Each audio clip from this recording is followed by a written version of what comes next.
In this video, I'm going to show you how to play the hidden Instagram game on your phone. So what you want to do is make sure that your Instagram app is up to its latest updated version. So you can do that by going into your Play Store or your App Store and making sure it's up to date. Once it's up to date, then open up your Instagram app and go into your DMs section, which is in the top right corner of the screen. When you go in here, then you want to click into a message, and the final thing that you want to do is send an emoji.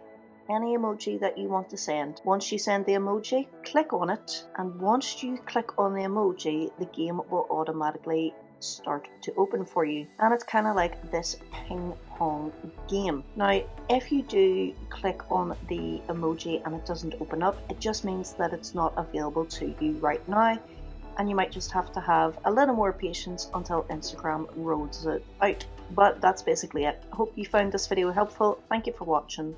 Until next time, peace.